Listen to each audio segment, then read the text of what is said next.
Infantino, si tu penses tout simplement que tu vas, je ne sais pas, Gianni Infantino et tout, si tu penses que tu vas intimider les Sénégalais avec tes soi-disant sanctions, mais tu te le fous bien profond.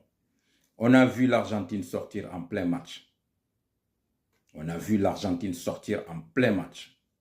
Le Sénégal a subi une injustice, il devait sortir du match. Et l'intégrité physique des joueurs sénégalais était en danger. Ok? On a vu notre deuxième gardien se faire agresser. Le gardien titulaire être agressé en plein match. On le déconcentre à chaque fois qu'il pose sa serviette. En plein match. Toi, tu n'as pas sanctionné, tu n'as pas parlé de sanctions contre le Maroc ou contre l'organisation marocaine, mais tu parles de sanctions contre le Sénégal. Mais pour qui tu nous prends? Tu penses que le Sénégal, c'est un pays, c'est un peuple qui se laisse faire. Pour qui tu nous prends réellement pour oser nous dire que toi, tu vas sanctionner le Sénégal avec toute l'injustice que les Sénégalais ont subie dans le match. L'intoxication de nos joueurs. Hein? Le problème d'organisation que les Sénégalais ont subi. En pleine gare, accueillir toute une foule sans aucune sécurité. Nous donner des infrastructures, or que toi, tu nous as donné des infrastructures au début du tournoi, tu nous respectes, mais à partir du moment qu'on doit rencontrer le Maroc, finalement, tu nous mets les bâtons dans les roues. Si tu es quelqu'un de juste, tu allais dénoncer cela. Mais c'est parce que tu es un faux. Déjà, tu nous as montré. Les images parlent d'elles-mêmes. Hein. Tu nous as tous montré. Le monde entier a vu ça, que tu étais contre le Sénégal. Quand Brahim Diaz a raté le penalty, tu étais le plus dégoûté du monde. Parce que tu voulais qu'il marque et que le Sénégal s'arrête là-bas. Parce que tu as un pacte avec le Maroc, avec les dirigeants marocains. Je suis persuadé de cela. Tu as organisé ce tournoi pour que le Maroc gagne.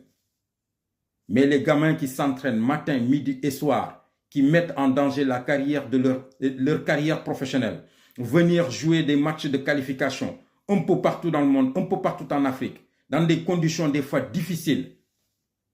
Ils mettent en danger leur propre carrière. Ils s'entraînent pour être à ce niveau-là. Ils jouent des matchs de qualification jusqu'à arriver en finale. Et tu leur demandes aujourd'hui de lever le pied et d'accepter l'injustice, sous prétexte qu'il y a des textes qui ont écrit. Non mais attends, vous marchez sur la tête ou quoi? Le sport de haut niveau n'a absolument rien à voir avec la politique.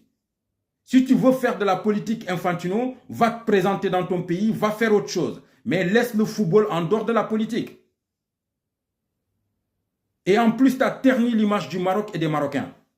Parce que le Maroc est allé jusqu'en demi-finale de Coupe du Monde, ils n'avaient pas besoin d'être aidés par les arbitres ou par la CAF pour gagner le tournoi. Il faut que les équipes du Maghreb aussi s'enlèvent ça de la tête. Ce n'est pas parce que tu as organisé un tournoi que tu dois impérativement le gagner. Si tu n'es pas bon sur le terrain, ne demande pas à être aidé par des arbitres. On a vu la frustration que les Sénégalais ont subie en Tunisie. La Tunisie était largement avantagée par les arbitres. Et depuis lors, la Tunisie n'a pas mis un pied devant l'autre. On a vu la frustration que les Sénégalais ont eue avec l'Égypte.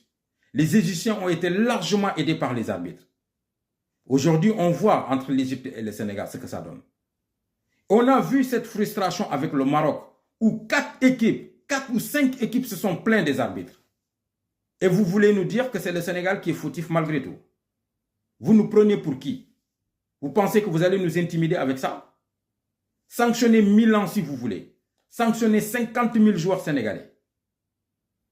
Nous sommes fiers de nos joueurs. Nous sommes fiers de notre sélectionneur. Il a défendu les couleurs du Sénégal et du continent noir africain.